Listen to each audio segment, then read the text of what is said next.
Hey, it's Soul, and today we're diving into the next major content update for the War Within, Ghosts of Koresh. Here we're covering the upcoming zone with its many features and activities, the new raid and dungeon to help cap off the expansion story, what's new in Delves, updates as we get into Season 3, and plenty more. The War Within started deep below the surface of Azeroth, and the conclusion to this first chapter of the World Soul Saga takes us deep into the Great Dark Beyond and the broken homeworld of the Ethereals, Koresh. Starting launch week, you'll be put to the task of assisting Locust Walker. Reunite with old friends and unlikely allies to save what's left of his world from the Shadow Guard, who stole the Dark Heart and are on their way to reviving the Void Lord Dimensius. And that can't be good for Azeroth either. You can expect most of the story chapters to be available right away, which will open up zone activities, side quests, world quests, and lots of rewards to collect, with the final chapter and epilogue to follow the week after. The shattered remains of Koresh are arid and desolate, but shine brightly against the void-filled sky, with monuments of life resisting their destruction and survivors like the Wastelanders looking to the next day.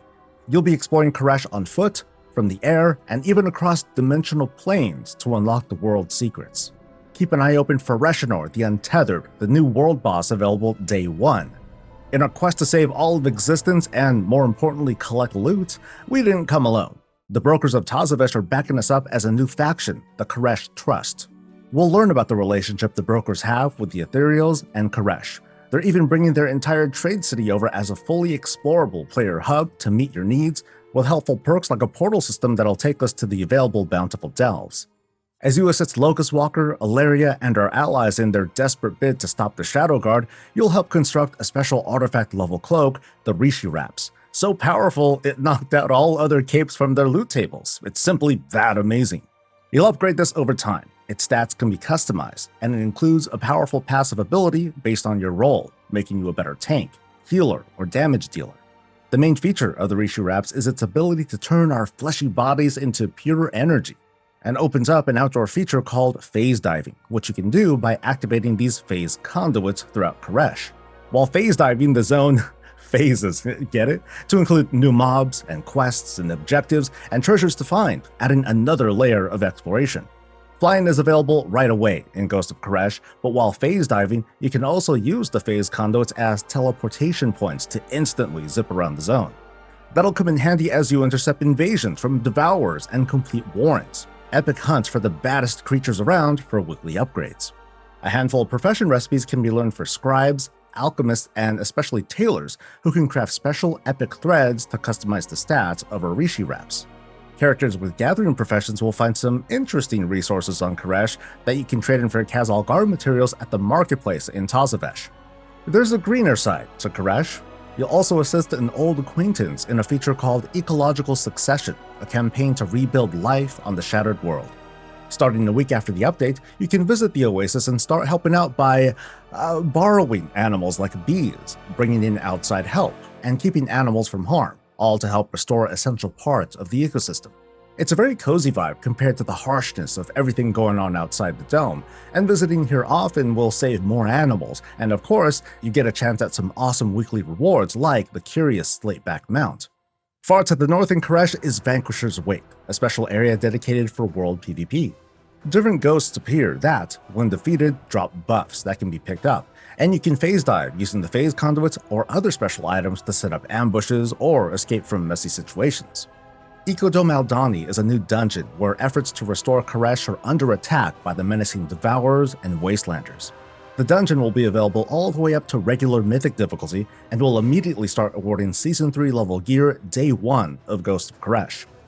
Let's talk about what happens when Season 3 begins 1 week after the update. When bountiful delves become accessible, the new raid opens, the Mythic Keystone dungeon season starts, as well as the PvP season, featuring mounts like the Vicious Void Creeper and a hot selection of gladiator appearances.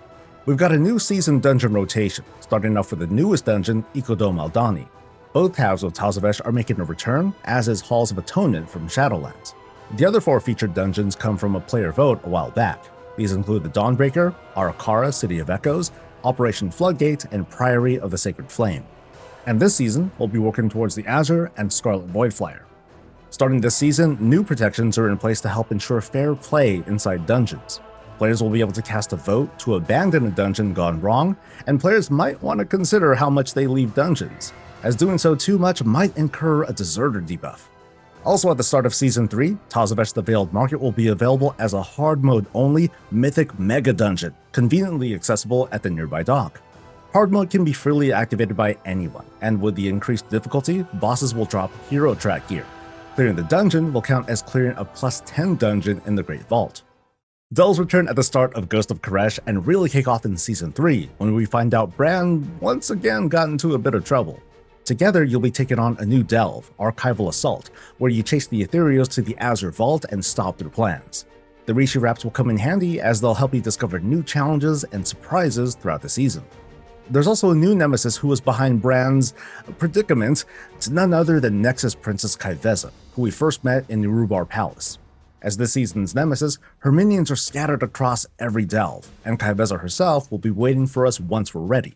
In the meantime, we'll be collecting a new round of curios, working the Delver's journey for rewards like a transmogrification toy, and tricking out a new mount, the Delver's Mana Skimmer. And that's just the taste of what's coming. You might also notice a special flag over at Delve headquarters. Bran's encouraging a bit of lighthearted competition between the Horde and Alliance to see which faction can complete the most delves in the region. The faction that reaches 100% first will fly their banner here permanently. But no matter who finishes first, finishing this milestone will award players Horde and Alliance-themed paint colors and emblems for the Delver's dirigible mount. The campaign will culminate in a final battle inside Manaforge Omega, where the Shadow Guard is close to reviving the Voidlord Dimensius. All difficulties will be unlocked at the start of the season, which includes the first wing of Raidfinder.